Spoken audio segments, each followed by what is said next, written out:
Ok, gracias. Ok. Hola, hola, muy buenas tardes a todos. Mi nombre es Alexia y aquí estoy mi compañera Lía. Y como estos 2 días vamos a hacer de nuevo sus intérpretes entre el inglés y el español.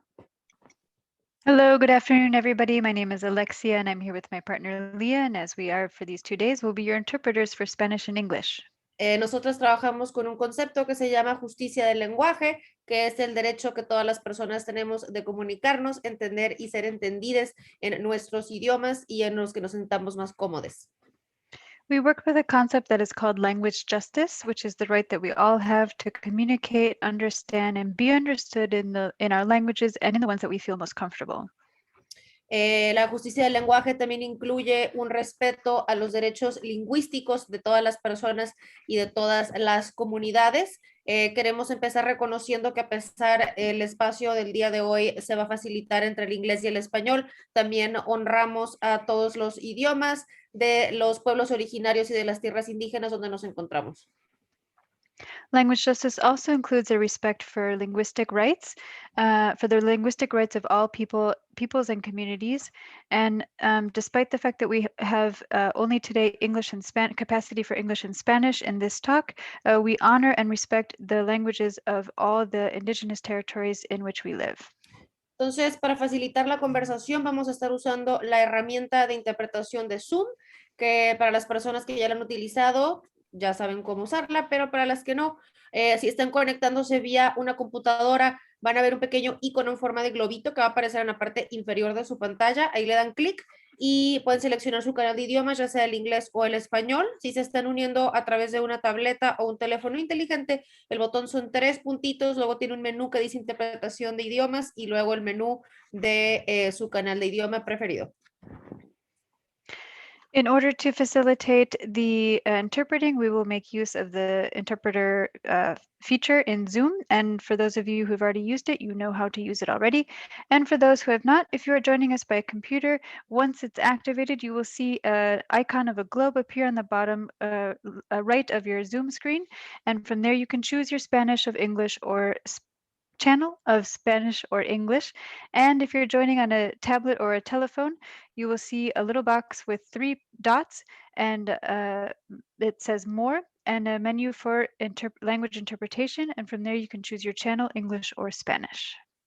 Y finalmente, bueno, nada más como una nota, para las personas que no se sienten igualmente cómodas en los dos idiomas, pueden seleccionar su canal. Para las personas que se sienten igual en los dos o son bilingües, se pueden quedar en la sala principal, en el canal principal y no necesitan seleccionar nada. Otra cosa es que les pedimos que por favor lleven un paso moderado al hablar, no hablen como estoy hablando yo ahorita, tómense un respiro de vez en cuando y si les queremos contactar por algo que hablen más fuerte, que se acerquen más al micrófono, se los haremos saber vía el chat. Eso es todo. Siempre es un placer trabajar con Daniela, con Deis, con Beatriz y les deseamos que tengan una súper linda conversación. And finally, just a note, if you are not equally comfortable in both English and Spanish, please select a channel. If you are equally comfortable or bilingual in Spanish and English, you do not have to choose any channel. You can stay in the main room. And we do ask for people who are speaking, please keep a moderate space, not at the pace that I'm speaking right now. Please remember to breathe in between your sentences. And if we need you to speak a little bit louder or some other notification from the interpreters, we will put it into the chat. That is it. It is a great pleasure, as always, to work with Daniela and Lieja and Beatriz. Thank you so much. Ok. Recuerden seleccionar su interpretación y buenas tardes a todas. Bienvenidos a este espacio de conversación. Remember to select your interpreting. Good afternoon to everybody. My name is Daniela Lieja Quintanar. I'm a curator of the Los Angeles Contemporary Exhibitions. And I'd like to reiterate that we are on a Tongva land, which and these people are here today, and we respect and honor their future. I'd like to first thank my colleagues my great colleagues that we've had the wonderful opportunity to collaborate with these months, and they are our special invited guests today, the Comunidad Kaqchikel de Investigación. Kaqjay Moloj is here with us.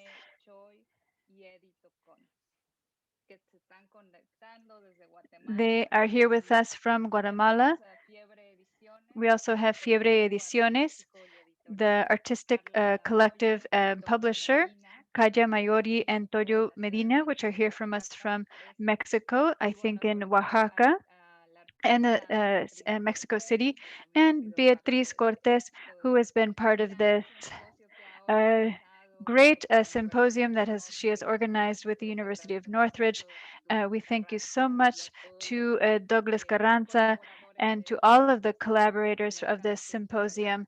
And I am so happy that Intergalactix has been part of this meeting. The conversation is going to be carried out with a lot of presentations, and at the end we're going to have a space where you can do questions and responses. I'd like to tell you about my meeting with Kaqjay and Beatriz, which was in 2019 when we organized the event in Lace, organizing indigenous resistance and a culture of surviving. We talked about this collaboration with Kaqjay, and we were able to present this wonderful book that they're going to be talking about more in detail. And actually, we sold like 20 books of Kaqjay, which is very rare at the Lace library. And I bought one. And for me, it's been, after that first meeting, for me, it's been a guide for my research and to think differently, especially in my curatorial practice. In that same year, I was doing a research called Intergalactix on isolation, and it's an exhibition that was here in 2015, and we did the presentation online as well for those who couldn't be there. And there's where we're going to put up this project, this collaborative project, Objeto Antiguo. Intergalactix is a diasporic research that thinks in a spiral time, and that is inspired by the heart of the Americas, and of course Central America, and including Chiapas. And it focuses on collectivization strategies and life in collective, and our cosmic condition that has resisted the violence of conceptual and physical borders, and the immigration policies that have stolen our memories. The idea of intergalactics is a resistance that took its base from Zapatismo. It's a place where we can create links and relationships, effective relationships, and in exchange, and have an alternative to isolation. And to think about those kids who are still imprisoned on the borders in the United States, in these horrible detention centers or detention camps, and to think about the isolation that we have suffered and our own memories and histories and ancestors. For me, this collaboration, this wonderful collaboration of Kaqjay, FIEBRE, and Beatriz has taken me on a very interesting process, and key points that have opened my eyes and that has guided me. And one of those is this link with the ancestors and as an intergalactic resistance. They see it as a way of creating community and to think about the ancient object or objeto antiguo, how to have a relationship with these ancient objects. I am a Mexican and I'm mestiza, and I'm seen in these ways. And despite the fact that the pandemic, I was gonna visit Kaqjay in March. I was in El Salvador doing my research. I was going to fly, but I had to come back because of COVID. So I couldn't go to Patzicía where Kaqjay is. But thanks to the efforts of Beatriz and to everyone and to these technologies, we were able to do this project. And I'm so thankful for this space. And I give the word now to our special guests this afternoon. Thank you.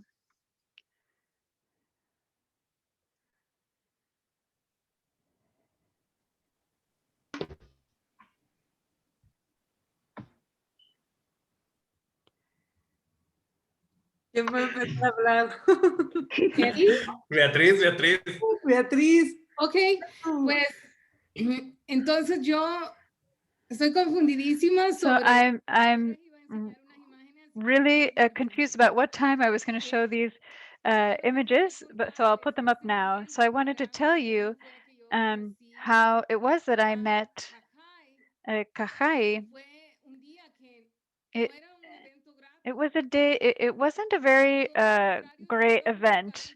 Actually, I went to publish a thesis that I really didn't like, and I did it as a quick translation, and I wanted to go to this event. And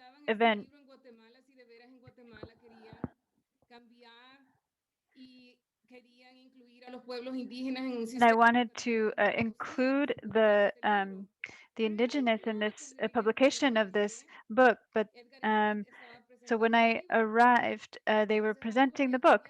So something had changed in Guatemala, and for me it was great to see that Edgar could publicize the book and problematize the book, and to talk about the importance of this book from the perspective of the community in Patzicía, and also based on his work in ethnic studies. So for me, it was very interesting to look for somebody who could participate in Patzicía, because I wanted to learn more about a massacre that occurred in 1994 there. And he said that I said that I wanted to meet someone from Patzicía, and he said, "Oh, I'm from Patzicía. We have a project about memory," and that's how I arrived. Here's Victor, for example. This is in 2008 when they inaugurated the Kaqjay Museum, and one of the collections of his old photographs was on the walls. The photograph of the dead who were included in the truth reports, but who were also assassinated in Patzicía. The photographic history of Patzicía during the earthquake in the 80s, and some archaeological objects that for me was something so irreverent, and I never forgot it. I had a collection of archaeological objects, but they weren't archaeological objects. They were objects that were in people's houses of the community, and they lived with these objects, and they refused to reduce them to an archaeological object. So later, we worked on many projects with my students, with students of Douglas, students from Celia in our department. Our students sold tacos and pupusas. They had parties. They did hikes in order to raise funds for Kaqjay to have an archive of their documents that were being published in and to have it in a warehouse. This is the first art project that we did, the future machine. When they gave me a list of desires, and when I saw this, I said I couldn't believe it, because they were all written in negative. And I said, if a genie in a bottle appears to me now, and I'll say, what would I ask him? But I would never think to ask him something in the negative. The desires were saying there shall not be genocide, there shall not be murder, let's have justice, let's have truth. And I thought, what beautiful people, and I'd never want to stop working with them, and still they've not kicked me out. So I feel so fortunate to work with them, and thanks to their collaboration, I met Carla and Toyo because they also saw something beautiful here, and they wanted to come, and the three of us worked together in one of the most beautiful things, not only during the pandemic, but during my whole career as an artist, because we worked together. Working together made us constantly question the forms in which we perceived things, and we were thinking about a thousand things, and I'm so thankful to the generosity of each of them. And I'd like to give them the word so that they can also speak. This is a photo of our students, and it was a community that the altar that community Kaqjay took us to see. It's the something the most beautiful thing, and I'll tell you later. So I think I'll give Eddie the mic, and Eddie can then give the mic to someone else. Hello, I'm Eddie Tacon. I'm a member of the community. Well, I'm a member of Kaqjay because, as Beatriz said, Kaqjay is a community collective that was formed. Actually, I wasn't in the first phase of it. And taking advantage of this space in which I can see Beatriz, I wanted to emphasize one of the things that I like most about Kaqjay, which is the constant criticism that we have done from the beginning.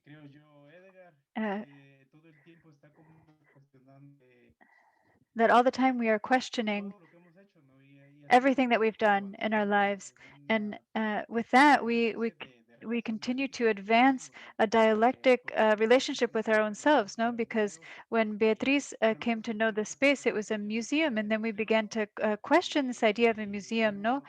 And then we began to question other ideas, and in the end, the three of us were not the only members of Kaqjay, but we're going to speak in the name of all the other people who have come with us in the past and who are integrating themselves now, about Objeto Antiguo, or ancient object, that is, I don't know if it's the beginning of the project that we're doing together with Lace, but and I also wouldn't say it's the most important part, but it's something that's important to understand, so that later we can understand what we present in Lace. So I'll speak again, and right now I will pass the mic to my to Ishma. I'm from Patzicía. I'm Ishmu Choi. It's so wonderful to have this dialogue with everybody. And since some time ago, we've been working in this space that we've called Kaqjay, which is many things at once. And in the beginning, the people who were part of Kaqjay took the name of the old city, which is currently inhabited in Asunción, and Kaqjay evokes the red house, the house of the Kaqchikeles. So it's a space to come together to think about diverse perspectives and thinking, and from that, this space has been very comforting for our journey, not only personal and collective, but also academic.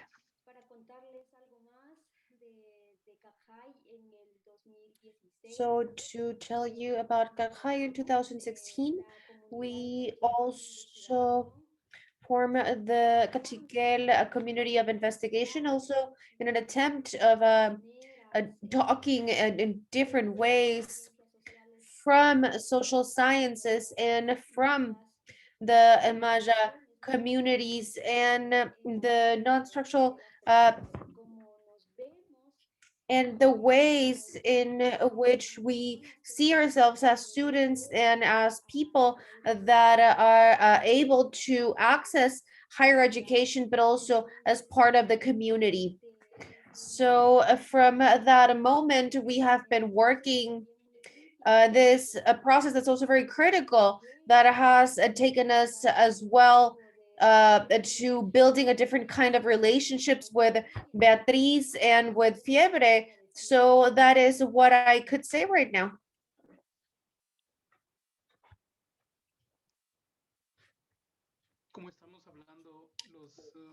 How are we? Okay, since Kaqjay members are speaking, I am going to finish or wrap up by saying that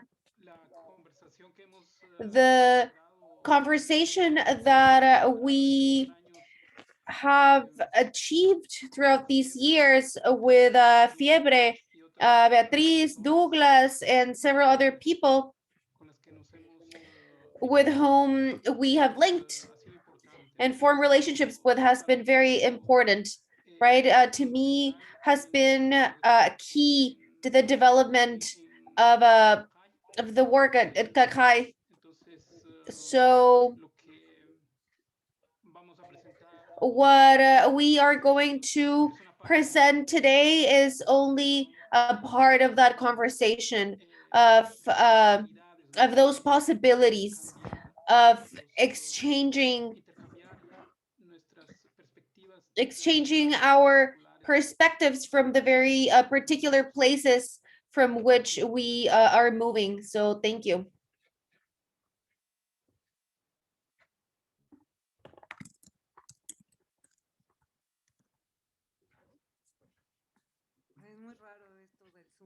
This is weird, this Zoom thing. Well, I don't know. I guess we are next.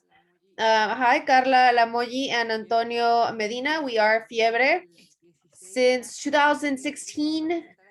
And we are going to introduce ourselves very quickly so we can just dive into it. So, Toño, we went to art school in Mexico City. Even if Toño is from the northern part of Mexico, he's from Parras, Coahuila, but we met in Esmeralda. We studied art, visual arts, and well, we became friends.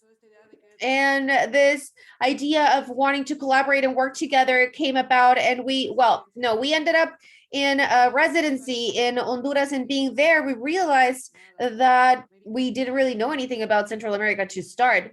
And secondly, we didn't even know anything about Latin America. And then we also realized that, well, at that moment, it was a specifically art related project. The research always connected to everything about like the political aspects, the social aspects, with the artistic aspects. So it was very hard to speak about one thing without speaking about the other one. So like the context was always very present, and it was impossible to extricate yourself from that. And also it was anti-ethical in a way.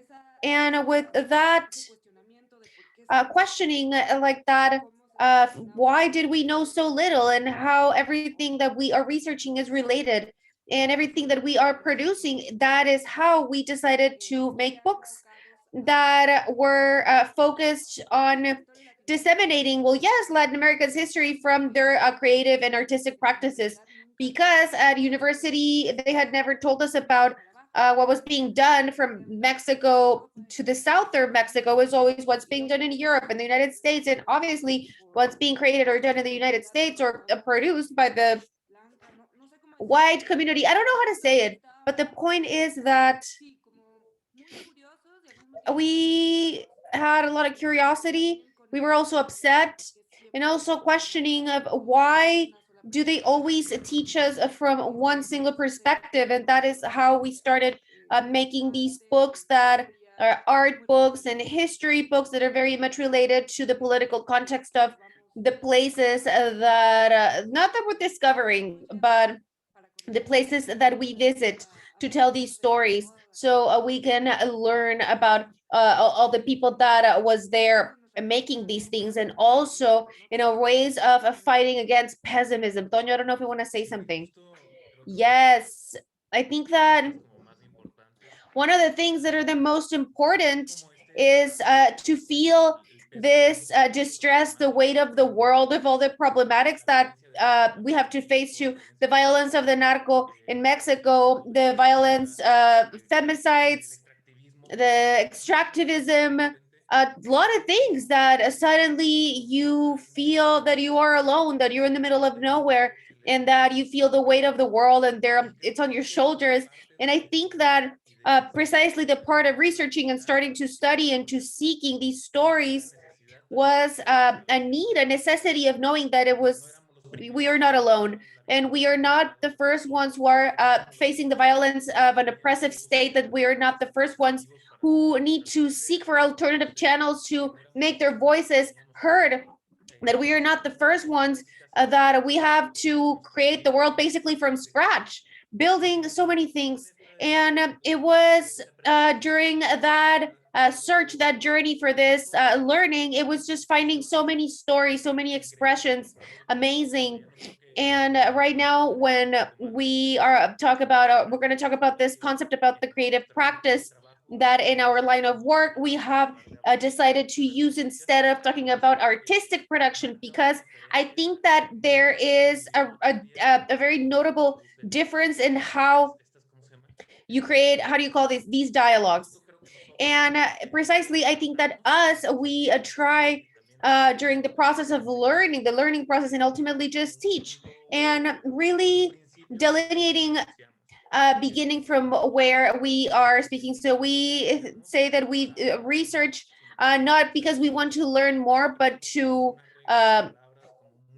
not know less. We think it's a very simple play with words, but it really changes the perspective, right? Because we feel that this thing about learning more follows this lineage of extractivism and colonialism, and just recognizing a very small part of a very broad history that's larger than ourselves. And I think that unless someone, okay, something else that for us, this collaboration has been something so important in our lives, not only in our trajectories or careers, because yes, we have gotten to know other ways of thinking, and also Kaqjay's and Beatriz life story. And once we jump into the process, the production process, because from the beginning, I think that it's been crazy, but it's very good results. But just that, and I think we can start of everything very seriously.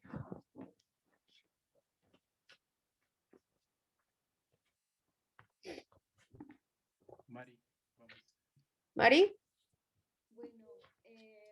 Well, in Kaqjay, we speak about, well, what moves this exhibition. It lays about, we'd like to share with you some of the notions that we have had in our lives, our personal lives as a Mayan people, as Kaqchikel people. But we have also signed up for the task of taking up this research project of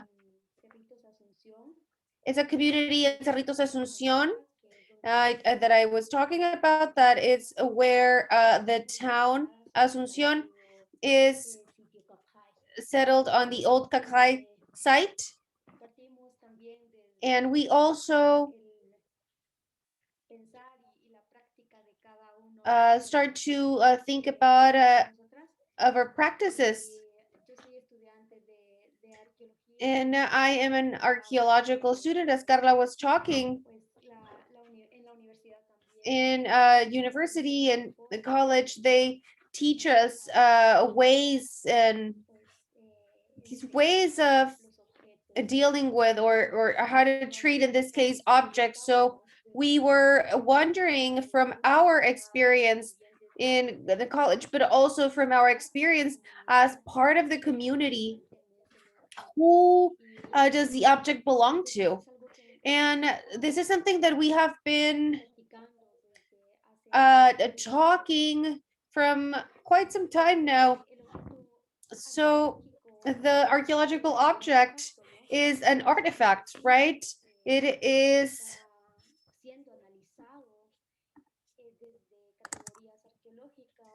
a trace, a remnant, right? That's being analyzed according to the context, according to its date. So there is a scientific construction behind it that defines what the archaeological object is. But also this object takes form, or it is described according to who is telling the story of the object. So why is that? Why do we not use these categories for the archaeological object? Because at the end of the day, it is a category that it is defined by a system of knowing that universalizes experiences and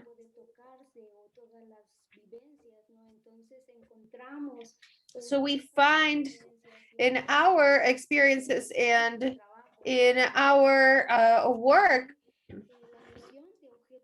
the notion of Objeto Antiguo in the community, and something important that differences the archaeological object seen as something that perhaps is a lifeless thing or something that can just be placed within a category, is that the Objeto Antiguo constitutes an approach from the Mayan people, in this case, the Kaqchikel people, with the remnants that were left. So this means that it creates a link with the people who inhabited, and that not only stayed in the past, but it's still existing, right, through this embodiment. So the ways of spending time with the objects, there are several, there are multiple, right? We cannot only approach it from only one way or from only one perspective. So when you pass the archaeological object through a lab process in which the timeline is attributed to, it is placed in a time and space of an old and ancient society, and then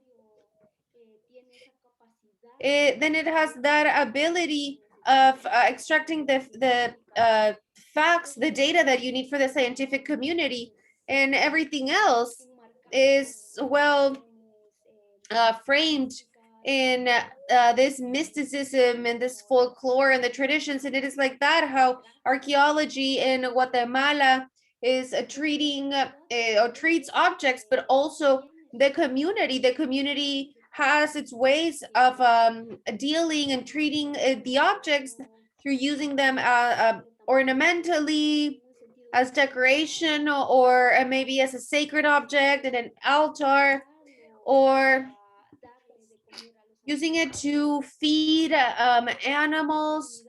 And also the community is taking the Objeto Antiguo, the object, and it is treating it in a way that it is also narrating a story of the Mayan people, not in a past, not encapsulated, not outside of a time, but it is, we are narrating our own history. And the ways of interpreting objects are also important, not only because at the end, the community and archaeologists narrate or have the capacity, the ability to narrate this story, but they do not have the same possibility of maybe being listened to. So the object is populated with the system of knowing that it is used to ingrain or to plant this national or like this identity, and also a universalized feeling to heritage, and also having to be treated in a very specific way. So that is why it turns itself into a mass to, you know, and this object at not being archaeological, it is also approaching these different notions of spending time with all the beings that inhabit the world. The Objeto Antiguo now in the 21st century of the Mayan homes, it also evokes this continuous present that we are going to, Evi and Edgar is going to talk about, and we understand those as alive, as living texts that can be read and that are always going to keep telling us things. And why should we talk about an objeto antiguo instead of an archaeological object? Why should we have this discussion of why is an object is only archaeological or antiguo, ancient? Because the multiple ways of seeing it exist, and I think that a very fundamental aspect lives there, an aspect of our work as a community and as Kaqjay people in being able to understand ourselves through the objects and to have the ability to keep living and building our story.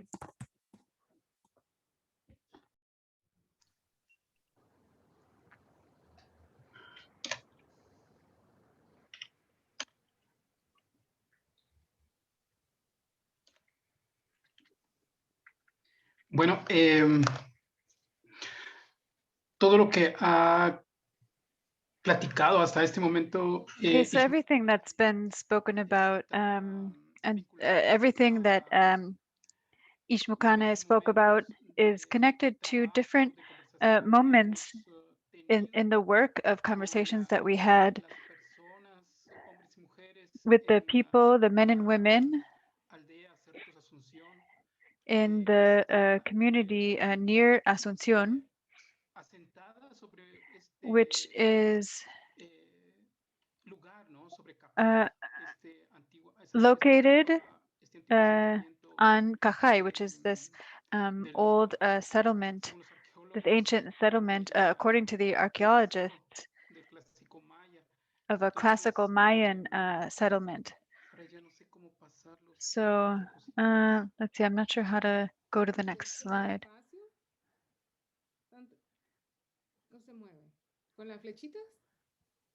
No funciona. Oh, it's not working. Maybe if you press escape and come back in.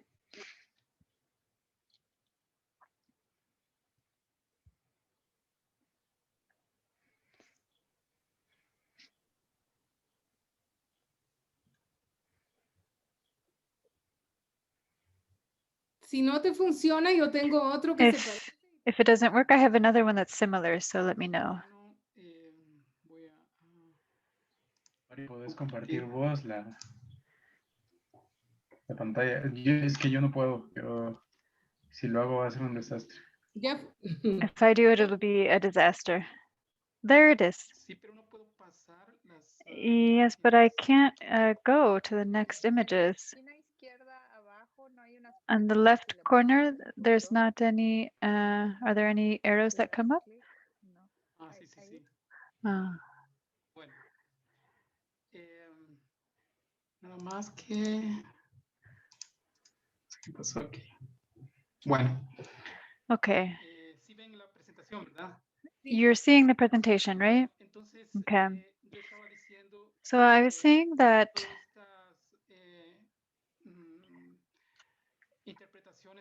all of these interpretations, to say it like that, that we're presenting, we've taken them from words of the people in Asunción, and also from our own experiences in our own communities, and that we've also discussed these words in our community because it's a community of Patzicía, but I'm not going to talk about all that right now. So now, when people have spoken to us about ancient objects, they've also talked. They've talked from other concepts, and in Kaqchikel, which is translated into Spanish, for example, Ojewinak, and people translate it as the ancient ones, or the concept of Candichingwe, which people translate as luck, or Ukush, which people translate as heart. But archaeologists, and in our interpretations, we've also translated it as the energizing force. So when people talk about the ancient object, they also make reference to Wanak, to the grandfathers and grandmothers, and how the objects that they find in their territories, in their lands while they're cultivating, are linked to people who lived in ancient times, without a time that, like an archaeologist or a historian would say, but it's defining the time of their grandfathers and their grandparents as ancient people. So in that, there's a link between, for example, the objects that are found in the earth. People do not take it out of the earth, or they don't eliminate it from the earth in which it's covered, because the object, they say that this land, this earth, is the land that the ancestors touched. So in that, there's a very important construction in the construction itself of the ancient object. In that same sense, when people talk about, they say objects are there in the earth, but the objects are what show this concept of the ancestry, and they don't show just anything. They show that luck. People who share through kush with these objects. Kush, in this sense, or as I propose, is a vital energy. It's a vital energy that that objects possess, and people, and the link between object and a person is given through this force, through this energy. So humans, plants, animals, objects, they have this kush, and through this force, which the link is constructed. It's constructed in the present, and it's also the link is also constructed through time and space. And in that, there's a synchrony, to say it that way, in which the present and the past are constituted, not through a lineality, but rather through the force itself, through the energy itself of the subjects that have kush and that are linked in determined moments or at every moment. With these are also the rahawat, which is the protective beings of the spaces, and the rahawa provide well-being, but they also demand respect to nature or to objects or to the relationships with those objects. So the complexity of these links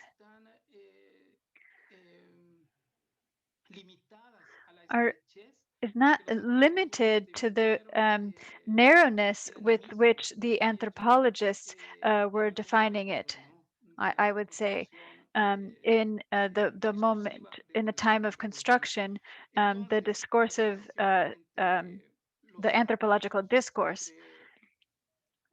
So the relationship between kuh, rahawa objects is, from our perspective, they're notions that structure relationships between humans and the past, present, and nature, and also the communal politics or policies. And so they shape, they shape this form in the world. Thank you. So Edgar, if you could go to the next slides to show the photos. I'm going to be very short. I just wanted to emphasize a last topic that seems very important, that is very important to us, which is something that's related to and tied to what FIEBRE is going to talk about and what we would all like to comment, which is the question of time. The question of time, well, I think it's the very exposition in Lace does this proposal about time and space. For example, the question of borders and all of the journeys that are also made from south to north, in this case, the immigrants, and in this case, Guatemala and Central America, there is a flow of immigrants from north to south as well. And as Mari was saying, the ancient object is different from an archaeological object in the sense that the ancient object concentrates many notions that are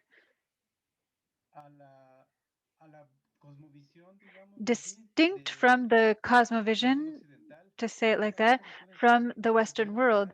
And these notions that I'd like to highlight is the notion of time. The ancient object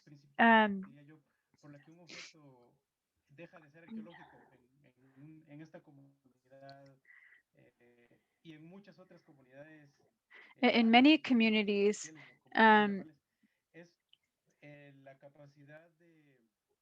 the object has this capacity to link with ancient time, like we say things like the past and our ancestors, but this time is actually much more complicated than lineal time or chronological time that history and science,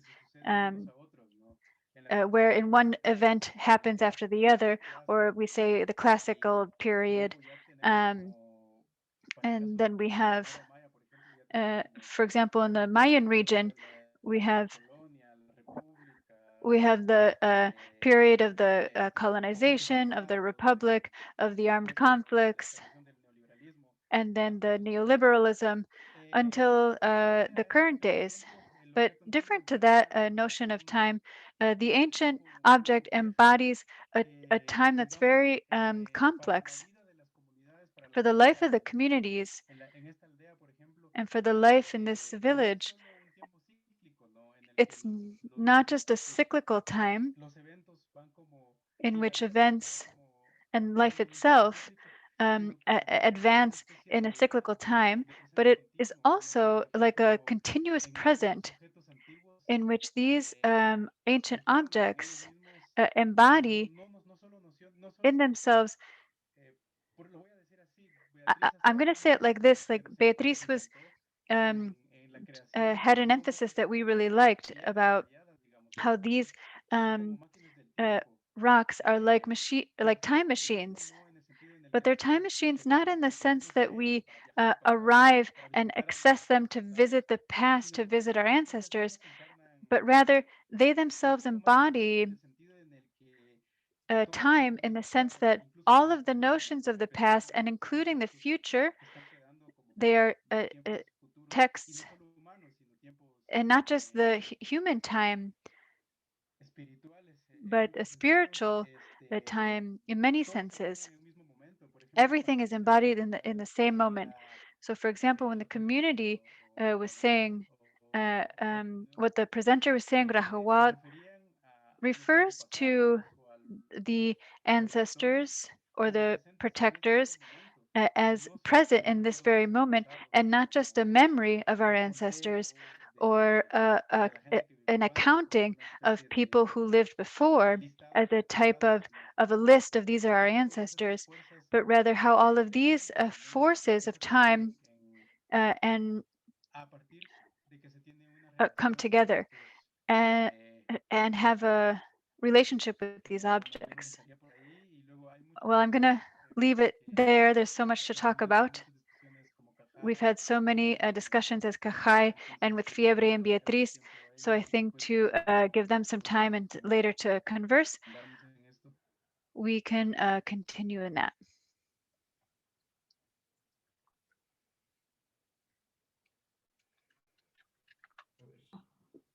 Seguimos nosotros, Carla. Sí, pero hay una So pregunta.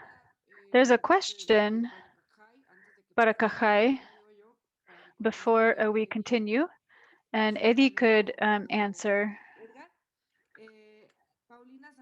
Paulina has a question. Is it a circular time without beginning and without end? Is it like the objects were by themselves and are dressed in ancestrality in the relationship with who finds it?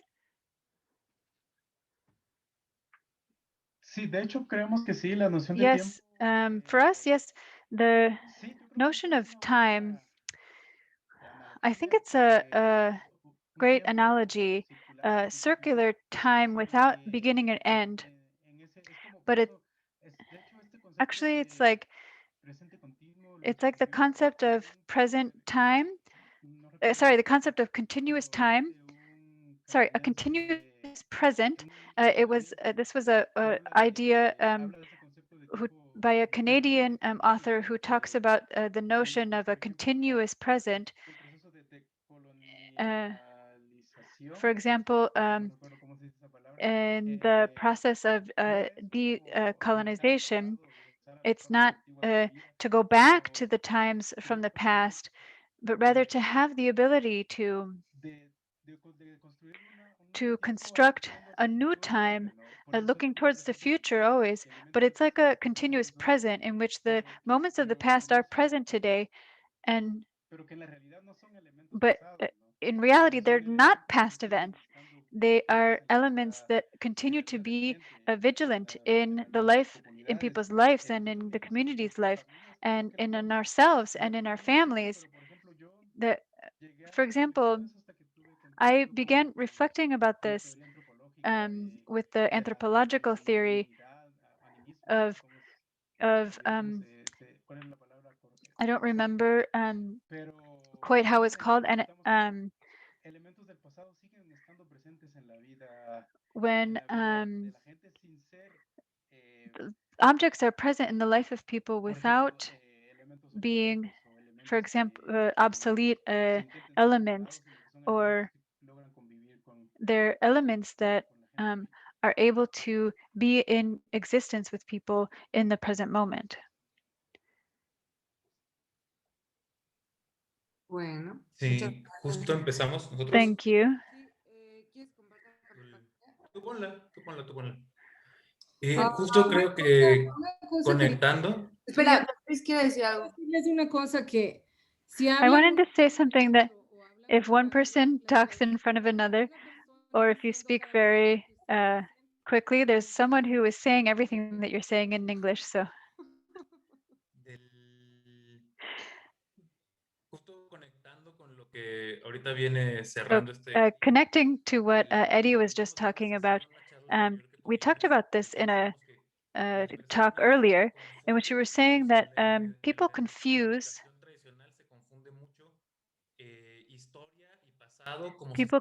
history and past as if they were synonymous, as if they belong to the same category, something that already happened and is now in the past. And it's, for us, for example, it's something in the preterite.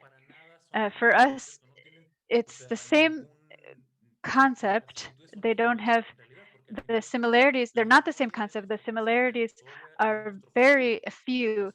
The history is our future. History is our present. When we work in FIEBRE, we always try to maintain this vision in all of these circumstances, all of these elements, all of these things that cross over each other in one moment, and they have these echoes that come to us today is what makes it complicated, and what makes us like to illustrate history.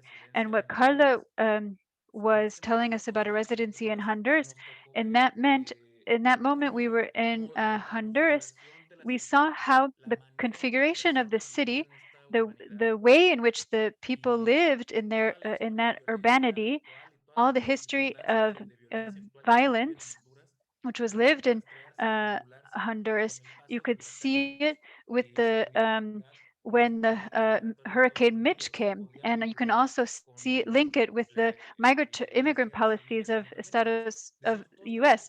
Everything is connected. A hurricane, the foreign policy of another country, and everything is mixed, so that these people that live in those live in the city in this moment would have a would put a tattoo on themselves to not be linked to the maras. Curiosidad y nos empezó a interesar. Es como, okay, we started to become very interested, and we said, okay, if we can create these links with these stories, so what other stories exist in this? Carla was telling in our presentation to look at the story, look at history in this way. So if the history that's Central America and the Caribbean, Latin America, it is just one note, one footnote. How is that we can situate it in the main Florian, just to give it the attention that it deserves? Because at the end of the day, Guatemala, Honduras, El Salvador are closer to Mexico. They're closer to us than France and England, and it is ridiculous that having this proximity, not only geographical but also human and emotional, we can be so distant. And this is how Fiebre's project came about. And also, like we were saying, we have the creative practice project. And Carla, if you wanna, yes, every time that we talk about art, the concept felt a little short. Because the books that we have are in that area. For example, Kaqchikel practice, it's very there's a multiplicity within it, and it's impossible to speak from a singular place. So we were thinking that we needed a concept that was so broad that a lot of things could fit in there, like a big bag. So we say creative practice that refers to any practice that seeks to imagine the geopolitical from the aesthetic strategies, but it doesn't necessarily end up in art. So you can be in direct action and do something with a lot of artistic elements or performance or theater, but it's not necessarily art, right? It is delineated in the context of the protest. So that is the word that we decided to use to, excuse me, to talk about all the things that we do research of and to make books. So whenever they ask us, what is FIEBRE? Because we have our spiel at this point, our press, we spread creative practices created in Latin America from the 80s. So even though we're always going back in history, right? Because it is impossible to divide it like Toño was saying, everything's connected. And what happens in Central America, it also happens in Mexico, and then what happens in the US, in Argentina, etc. So that's it's also very hard also to fragment, but we feel that this is a period where violence is much more aggressive in a way, and where the ways of violence change because the suffering of all the dictatorships and the continental suffering of Latin America, etc. And precisely it was in that moment where many other forms of creative resistance were born in imaginaries and ways of showing. So a little bit, we start from there because it's not that things are better. I know that it sounds weird, but things are never going to be better. We're always going to be during crisis because we live in Latin America. But at the same time, we are always reinventing ourselves. So, okay, I went on a tangent, but that's why we decided to name it creative practice to the research that we do. And I guess I am the one controlling the slides. So it is really on this idea of the creative practice that we think that the concept of art, yes, is very, it's useful to describe certain aesthetics, to talk about certain circumstances that were generated in the modern contemporary Europe and but in this continent is not enough to talk about the totality and the entirety of its experience. And I think that it is this thing of in which the art and the market are so working so closely together, or that the circuits of art are marked by misogyny and classism, elitism, and also thinking of this, how is it the practice that Kaqjay, where can that exist? Where can that be developed? So at the end, it is not looking to enter to these same logics of exhibition and circulation. It has different motivations and different sensibilities. And we think that it is an incredible creative exercise in which so many imposed elements are taken, these elements that have been imposed by the academic colonial process and museum, the institution of archaeology, but you spin it, right? You transform it to talk about it in your own terms, about your own themes, coming from your own necessities. And when we started to learn the work of Kaqjay, that it is this catalog of the exhibition Guatemala Después. Who was the curator, Beatriz? Do you remember? It was when we found this catalog, we started to read, and we found some articles that were written by Beatriz, and we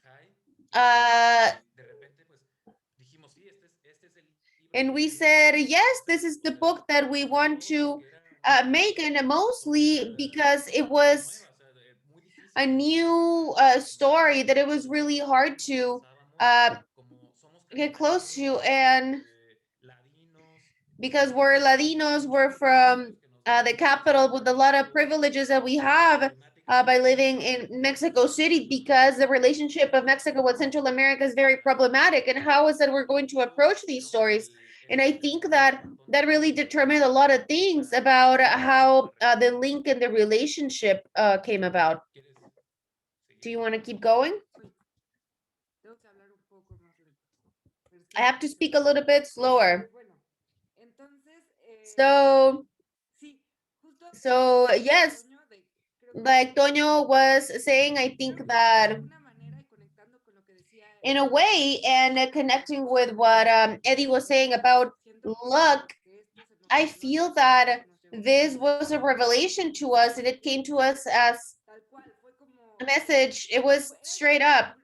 It was the second book that we ever made. And it was also very risky because we didn't know how to contact Kaqjay, and we had no idea. We wrote them an email, they never got back to us. We had our time set aside so we can go. We had a scholarship. So we just thought, we were like, oh, let's call Beatriz because we knew that she had worked with them.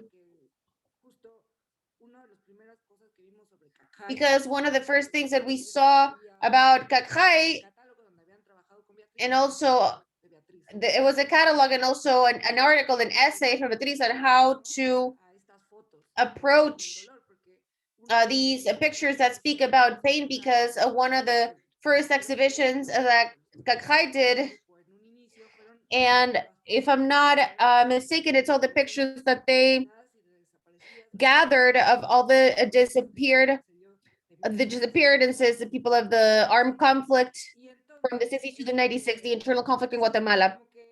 And it was Beatriz's text was the parting point, right? Like if you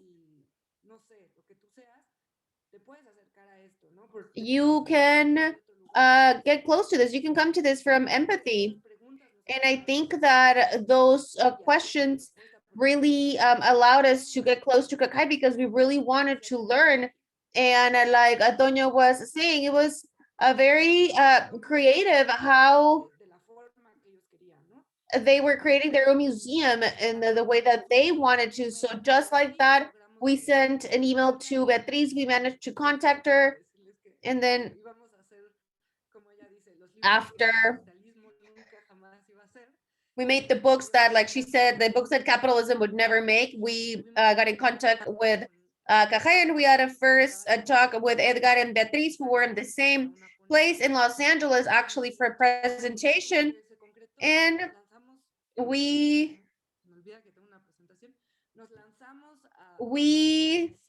went to Patzicía. And for example, I mean, we got there with a proposal of an idea of how we understood the work, with the themes that we could touch upon. And from there, that's when the collaboration started, because they were in Patsy. Toño was in Mexico City. At that time, I was living in Argentina. And Beatriz, who is from El Salvador, but lives in Los Angeles, she was there with Douglas, who is also from El Salvador.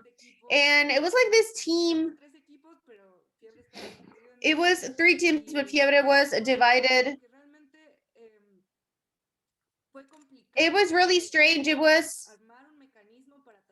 very complex to come up with a mechanism talking about people of different contexts with so many life experiences.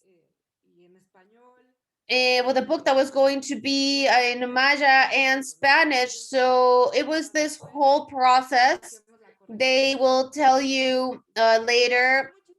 And it was really funny because I was thinking Zoom didn't even exist because it was 2018, or at least we didn't really know of the existence, and we did everything via chat. So Beatriz didn't even know that I was Mexican. She thought that I was Argentinian.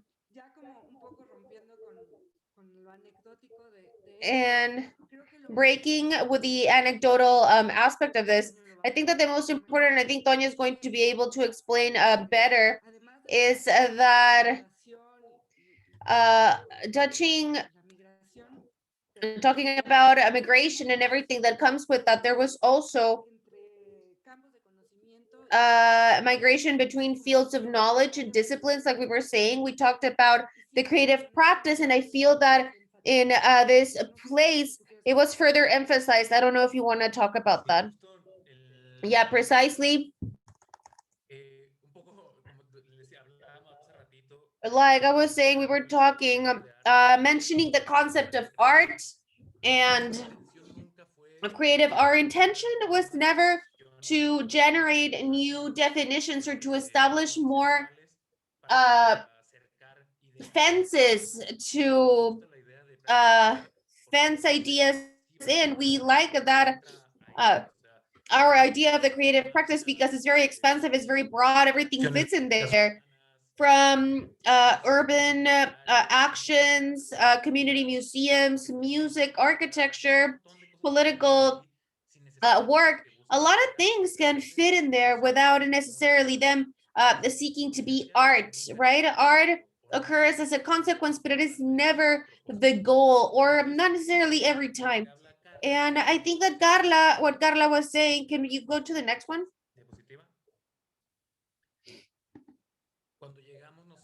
When we get to Kaqjay, we did it by, we just had what we had been able to read from Beatriz and the text that we found. There was one that we read from the Kaqchikel community of investigation. We had seen some pictures of the exhibitions that Kaqjay did. Obviously, we were looking at Guatemalan history. We were really trying to position ourselves and to educate ourselves so we wouldn't show up in ground zero, no? So they could see our commitment to these things. And we made these this little diagram, a Venn diagram, to try to explain and also explain ourselves the way that we understood the relationship of topics, how all of the essays and everything that we were seeking to sorry.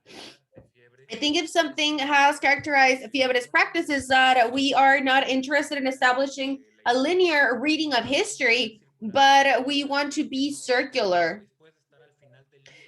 You could be at the end of the book, and even so, what you are reading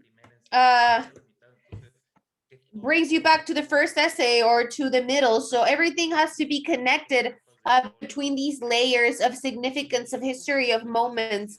And these were the three main ideas from which we started to develop this book.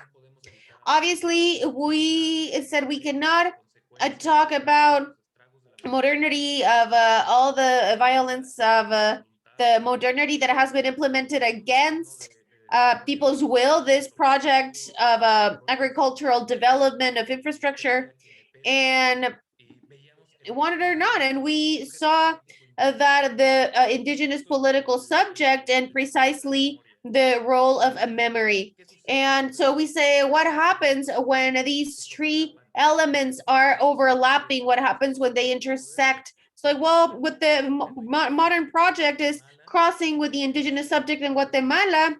That's when genocide occurred, when a memory, this is their identity, and then when the modern project and memory intersect, there is a museum institution. It is this really complex, very volatile, and very alive, very much alive space. Everything ends up together, and that's Kaqjay. So we show up with our diagram. Obviously, when we went to Patzicía, Kaqjay, it was this really crappy piece of paper with some drawings and doodles and a pencil. And luckily, they understood. They said, "Well, this is what you're wrong, where you're wrong, and this is where you're right." And we would love to do something with this, to share it as well from our own editorial practice.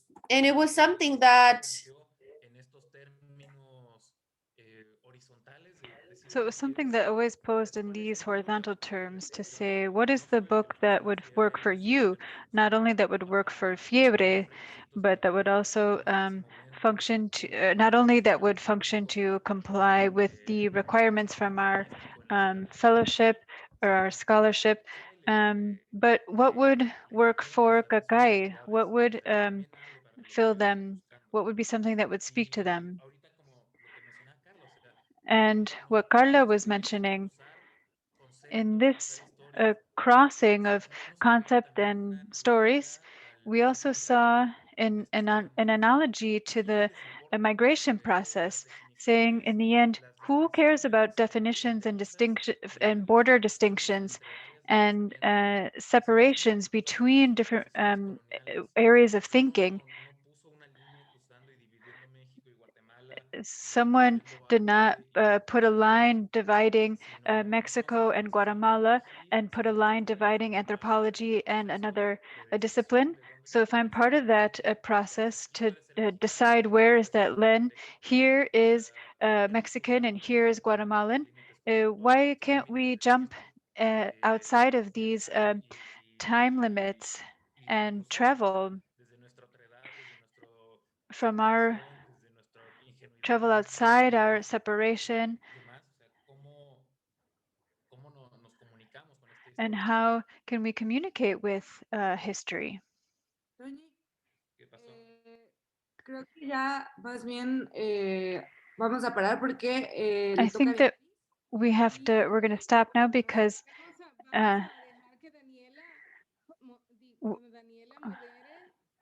we're going to let Daniela moderate. If there's time, I would like to speak, but if there's not time, I don't need to talk. Yes, Beatriz, I was just going to say that we're going to leave the questions for the end, and right now we're going to hear from Beatriz, and then we'll begin with the conversation. Great. Well, I'd like to add to what everyone has said. I would like to speak a little bit about some of the ideas that I had about time when I was doing my work as an artist. One was the idea of being an immigrant is to have a special power to exist in simultaneous spaces, in simultaneous times, to exist in different technologies and different ways of seeing the world, and not just because they're in another country, but also because as an immigrant, one is constantly moving. Even in Los Angeles, one is constantly translating spaces, and I think it's really interesting. So to try to insert that temporality in my work, and to also think about simultaneities of gender and identities and temporalities, etc., and space, that's how I started to do sculptures that were talking about simultaneity. For example, to have a house in Los Angeles and San Salvador with the same light. But it's also important to me to collaborate.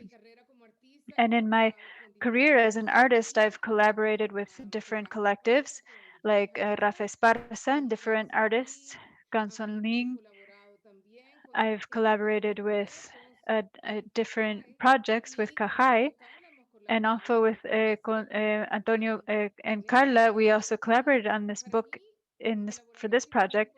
And for me, collaborating has been very important because it's a way to speak in multiple voices, but also because the labor, the work to do a work of art becomes inscribed in the artwork itself.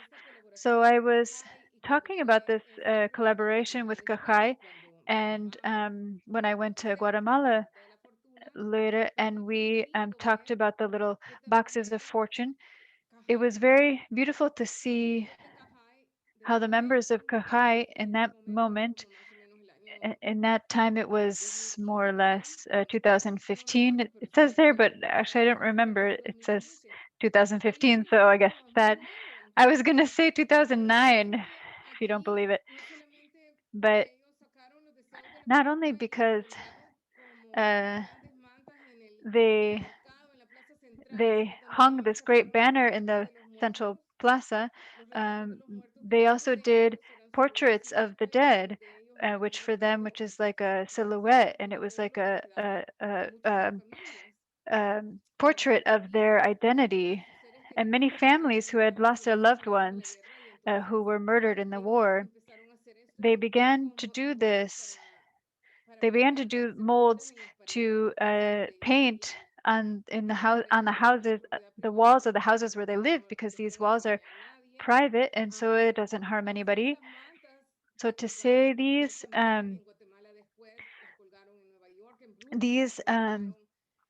blankets that they hung them in Brooklyn and Manhattan,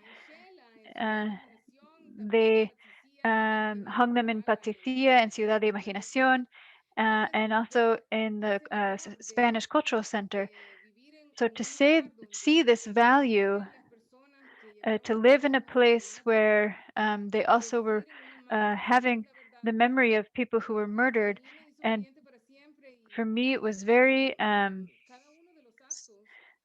impactful to see that each of the acts of each person when they collaborate with someone else impacts other people, and even the sound and those steps, even the footsteps are in my head. And so it was very important that day that we went to mount the exhibition in Sheila. This image, Edgar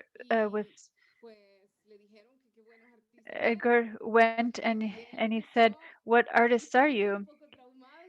And he laughed a little bit, and he's like, "I'm not an artist." And I thought this was important because what Edgar was saying, I don't think he was saying necessarily, I don't want to be an artist or I'm not an artist, because he studied anthropology and he worked in social sciences, and social sciences have always had a difficulty to admire art. But I don't think it's that Edgar was saying.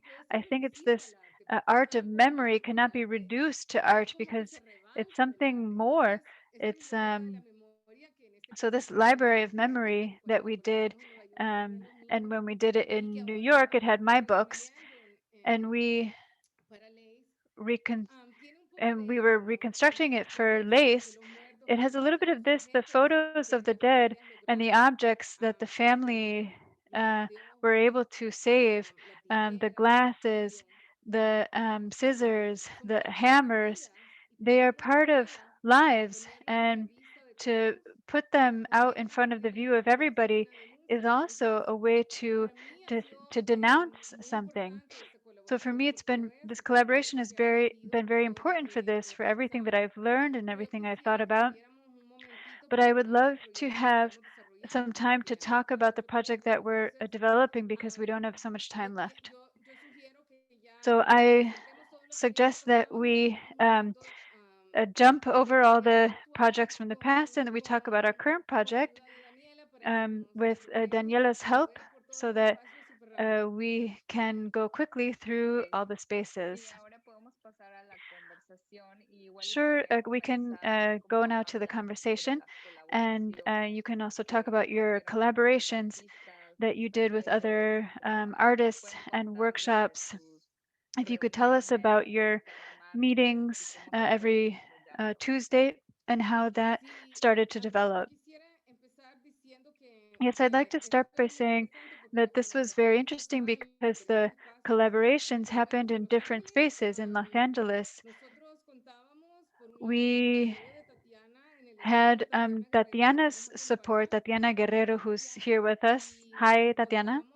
And we also had 3 artists who, thanks to the support of Daniela, we were able to contract because, so here Rafa Esparces, who is showing is a house of adobe, and in another photograph there's other images where the idea of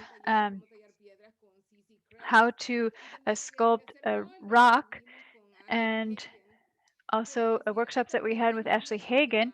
But I'd also like the people to add what was happening in these different spaces, because we were in all different spaces, including Eddie, who was in Brazil.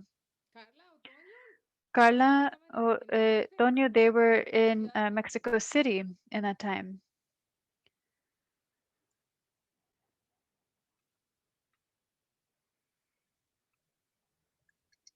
Chicos, ¿quién habla? So who wants to talk? Sí, no, más bien no sé si los de Kaqjay nos Well, pueden hablar I don't know if de las piedras que tallaron, those from Kaqjay want to talk about the sí, era la primera vez que rocks that they me pregunté yo y creo que sculpted. tallábamos piedras y All of la us verdad tried todos to los días carve bastante, rocks, and they were workshops that were very sobre todo porque era así como, bueno, ve rich y consigue una because piedra para tallar, ve y consigue algo para hacer adobe, caca de caballo, estiércol. Y pues para nosotros que estábamos en la Ciudad so de for México, us who were in Mexico City, it was very difficult, but not so much for Kaqjay. So I don't know if they'd like to talk about the objects that they made. In Los Angeles, everything was connected, and Creo que también sería importante I think that it would also be important to speak quickly about what Daniela and Beatriz, when they proposed this to us, as they were saying in the last meeting that we had on Saturday. A pensar y a discutir, ¿no? Le comentaba a Beatriz y a Toño sobre esto, sobre qué significaría We were talking about what it would mean for us at a community level and from social sciences, that our objective was for the communities to speak for themselves and not and not through external researchers as members of Kaqchikel. So we had worked with Beatriz, and we liked in FIEBRE, when they were talking to us about the book, that we had ideas that were very similar, that despite all the differences in life that we could have, including the three of us from Kaqjay, we were talking about ideas that that were behind our labor were the ideas in the background or on the basis of it were similar. So to work, one of the reasons that it seems so interesting and beautiful to us working on this project was like to make noise, like to interrupt into these spaces. For example, an art gallery in Los Angeles that I personally, like, I'm not familiar at all with that world. So it seemed really interesting to us to interrupt into that world, to say, as Indigenous people, here we are in this world, and to do something a little bit more political. So this, the aim, I think we spent so many Tuesdays with Beatriz and FIEBRE thinking about what we would do, because, and what are we going to present in the expositions and the exhibits, because we had the idea of the ancient object, but we didn't know exactly, and so there were so many ideas that I don't know if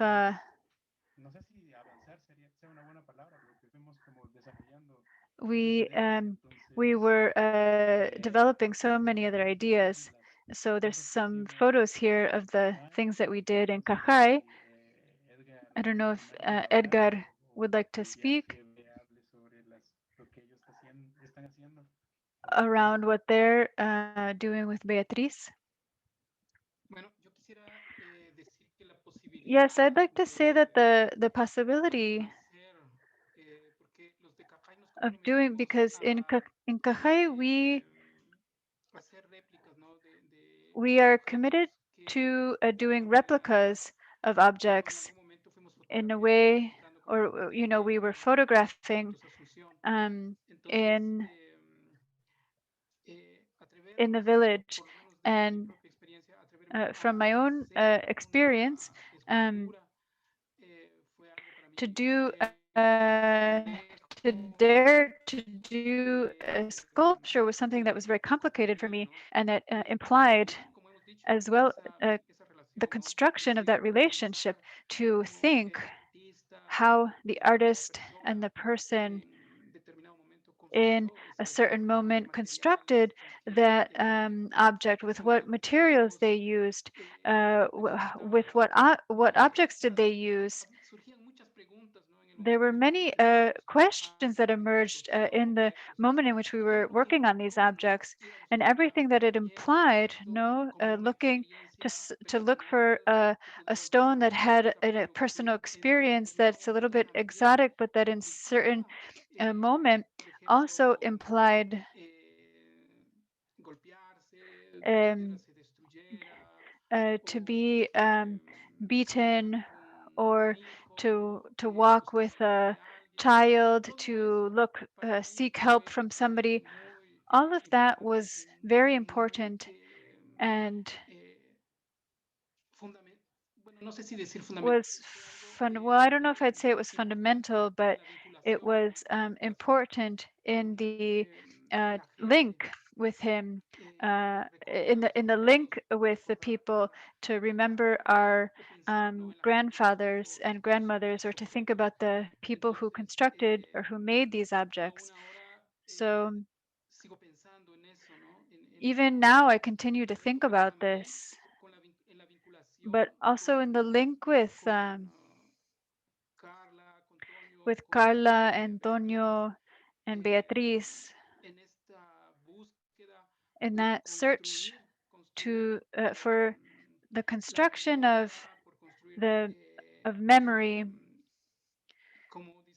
the construction of how do you say it, Carla, Antonio, to construct this other space, and to construct a community that for this I'm really interested in, because community has been denied legally in Guatemala, and with the capitalism that has affected us so much. But how could we interrupt this in some way with our practice, and demonstrate or show a communal construction in the construction and in quotidian life, but also in what we build artistically and politically in many cases. So that's what I thought was important in this experience with FIEBRE and Beatriz and Leis in that moment. I would like to add to this that to me is very touching to see these objects, because I hadn't seen them until now. So, well, I haven't seen all of them because we are still working every day. So we have not seen all of the objects in this picture I hadn't seen before. But I wanted to say that to me, I think that, and well, I work with steel and I work welding, and it is a very labor intensive. And I thought that that kind of labor that working with a stone requires, or welding steel, it was going to be, I mean, it's going to be like a stone, to like creating the same gesture, the same movement, the same effort of it was going to be a way of coexisting and building community with the ancestors, and understanding what it meant to build a ceremonial site. And I think it's incredible, because we've all been doing that, and we've seen how hard it is, and we have imagined, like, well, if they didn't have the tools that we have now, how was it? And I think it's important, because it's not only community among us, but it's also helping us to imagine living the time as in the past. Ishmukane, do you want to share a little bit about your process? Your of making this object, and also how is that you have thought about it now that we're going to bring it to Leis, and that other people from Guatemala are going to be able to see, but also people from other parts of the world.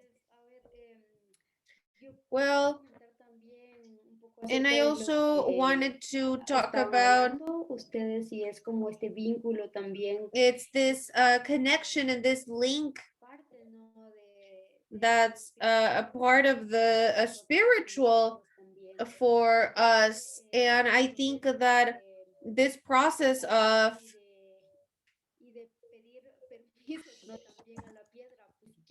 into asking permission to the stone if it wants to be sculpted or not, you know, and also the process of going to these settings of Chaydak, which is a river that's on the south or west of Patzicía, and then in ancient times it was also delimiting the space in this part of the highlands in Guatemala. And it has been muy espiritual para mí. A really spiritual exercise for me, in the sense that being able to imagine walking or seeing the landscape and thinking about how that could have been done in ancient times. And it has been a very interesting process because at the end we had never really carved stones. So we were talking to Carla and Beatriz about that. It was something that we started to do without knowing, but there's also this link of choosing the object because it transports us to this continuous present, as if we have descripted it, or the long time with our ancestors. And I always tell this story that some years ago I was not going to look for the altar in Kaqjay, and I was in a village that was nearby that's called La Canoa, and I asked in a home for the altar, well, not for the altar, but for the stone, and they told me, oh yes, come in, here it is. But it wasn't it. So it's this thing of luck that the links are also there, and also to rethink of different ways. And to me, this is what represents like the sign of the road, and thanking and being grateful, and the resistance of my grandfathers, and also saying, well, we are here and we are doing things that maybe my grandfathers couldn't do, my grandmothers couldn't do, but that I'm also very grateful. And just being here. Sorry for speaking too much, but then I pass the mic back to you.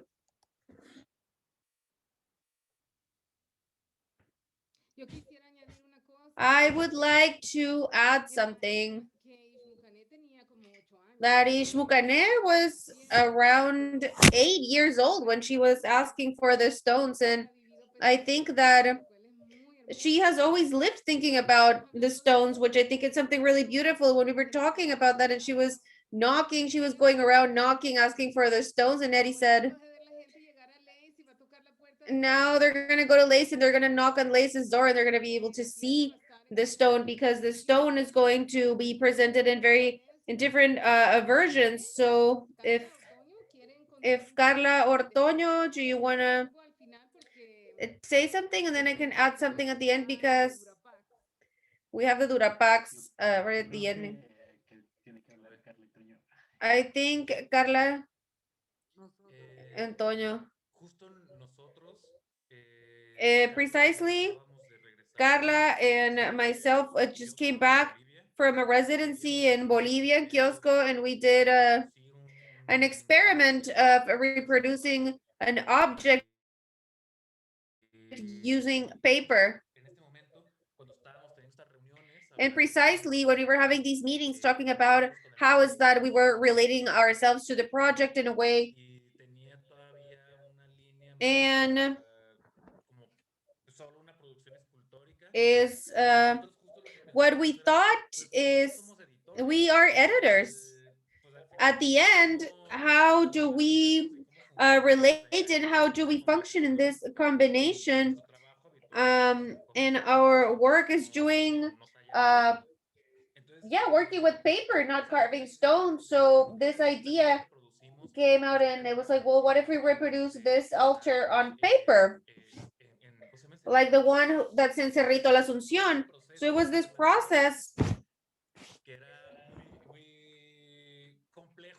that was very complex, because when we explained Kaqjay how is that we needed to replicate the process to reproduce this altar on paper, we said, well, we have to photograph it and then we have to cover it and then register the surface of the object with the camera, and each centimeter of the stone needs to be there so we can assemble this puzzle and be able to do it on paper after.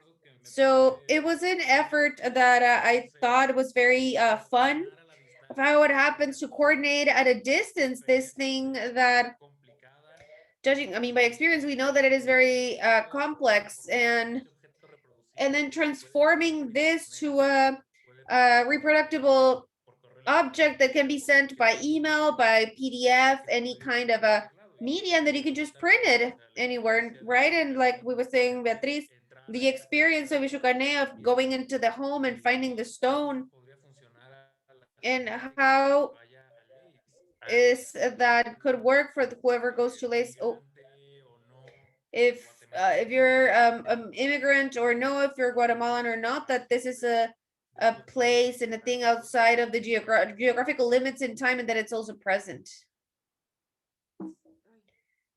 Sí, como decía Toño, like Toño was saying, it was a really crazy process and it was unique.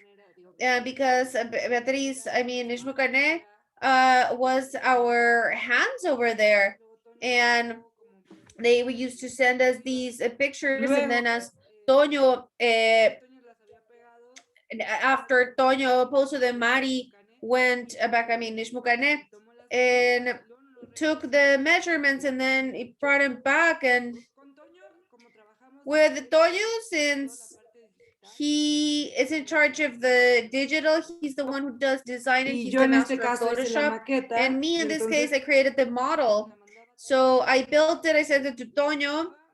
Toño would render it and then he would send it back. And then that's how we built like 5 models until we got to one that is the one that you're going to be able to download from Lace's website or to grab from the gallery to take it. But yes, thinking about the altar and thinking about us trying to reproduce on paper an objeto antiguo, an ancient object, and trying to understand how the layer beneath that, it was a process of where are these objects coming from, how did they get here.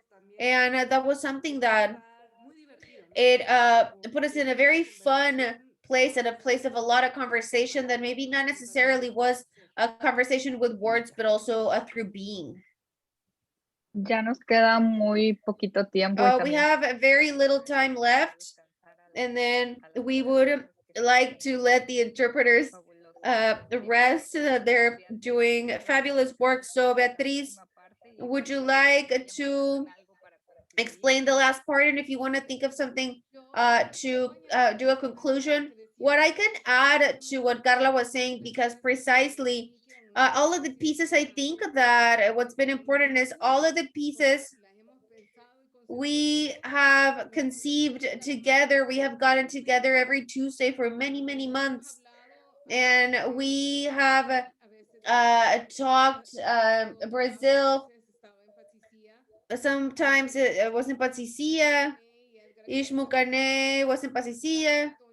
Carla, Antonio were in Mexico. I was here. And then together, thinking about what each piece meant, where we're going to place them. So something that we did not show you, I don't know if you have an image, is that same version of the altar, but without being folded, is on the wall.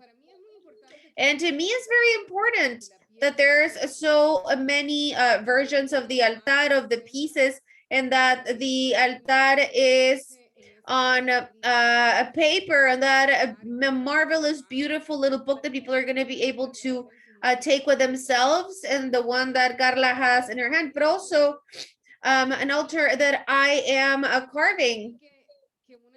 And I think that one of the conversations that we had that was very important was that the sacred object, the stone, was going to stay there. And nonetheless, the governor of Guatemala tried to come and take the stone, and the stone didn't want to go, like it was being explained.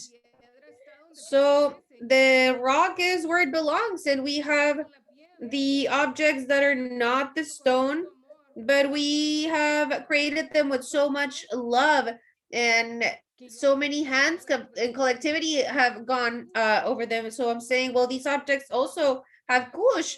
And they were saying in Patzicía, of course, all of the objects have kush, and even if the artist makes them, when they exist, they have kush. And for me, that was one of the most magical things that I learned, that every object was going to be the altar that people are going to witness and see, and people are going to take with themselves. And it's the altar that it was going to be able to travel through space and time and exist at the same time in different formats, etc. But it was going to be loaded with that same kush. So that was very important in that exhibition. And I would love to have questions and hear questions. We have a very little time, but if the audience... We have very little time, but if anybody would like to open their, come off mute or put it in chat, their question. I would like to highlight the work of all of you. I don't have the fortune to know all the colleagues, but yes, I do know Tonio and Carla for a long time, and you've done so much extraordinary work. And it ends up being a work of optimism. And from every perspective, these are fundamental roots to question. And there's a word that I loved, ancient or old. I think it means so many things. There's ancient in the archaeological sense. I really like what's ancient. I really like that word. Thank you so much.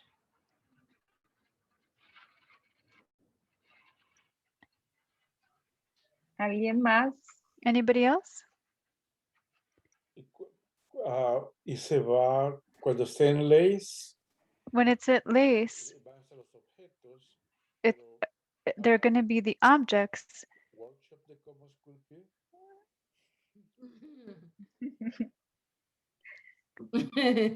Sorry, I missed the question.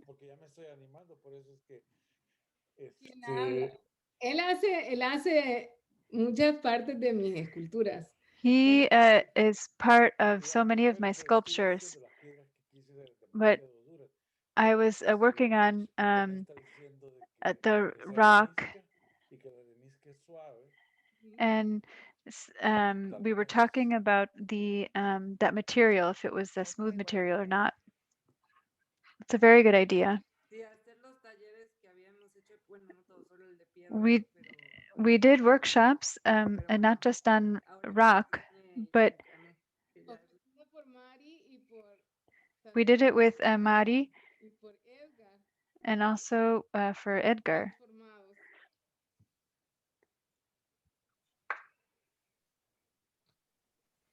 Bueno, pues no sé si haya alguna otra pregunta. Okay, so I don't know if there's another question or if you'd like to conclude and close this afternoon.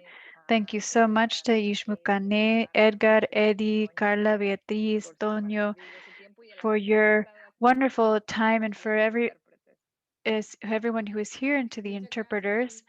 Thank you so much to the interpreters. Thank you so much to everyone who has joined us.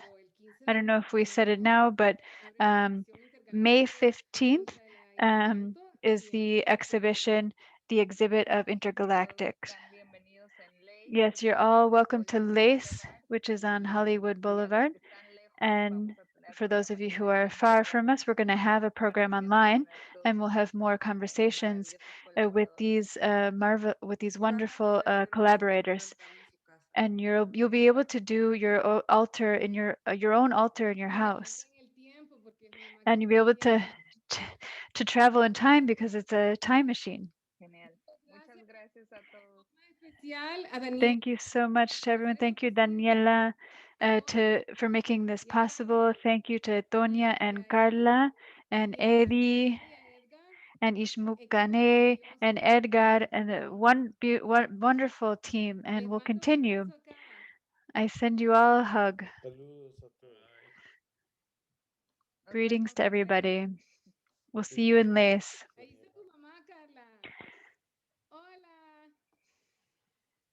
Saludos, Edgar.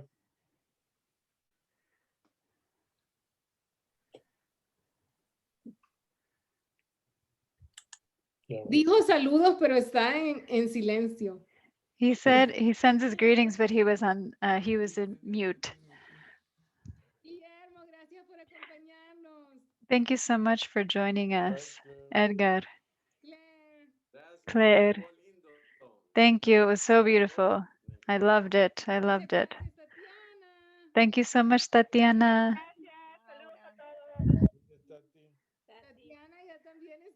Tatiana, she's also sculpting her rocks. Greetings to Edward also. Adiós. Buenas noches. Buenas noches.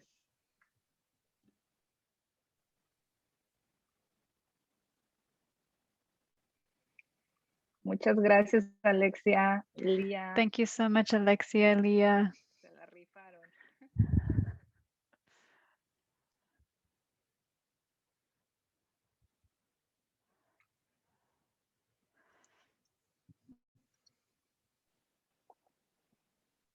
Ahí está, ya podemos. Teníamos interpretando desde las 8 de la mañana. Ah, chicas. No, pero Gracias. estuvo buenísimo esto. Así fue lo que dijimos, que fue como nos dio energía para terminar y para cerrar nuestro maratón. Concluir con eso fue la cosa más linda, si no, no sé, pero me encantó este proyecto. Oye, ¿cuándo abren? Mayo 15, abrimos, pero cuando quieran les puedo dar el tour, vienen, nos conocemos, no te conozco, Lía, Sí. Sería genial también conocernos. Sí, sí. Y va a estar abierto hasta agosto 14, entonces hay tiempo para verla. Listo. Va. Sí, para mí también fue un gran honor interpretar esas palabras del grupo de Kaqjay. Realmente un gran honor. Gracias. Sí, gracias a ustedes. Este trabajo. Voy a ir a vegetar. Juan, si quieres dejar de grabar, if you want to stop recording. ¿Por ahí anda Juan? Por aquí anda Juan. ¿Dónde andas, muchachita?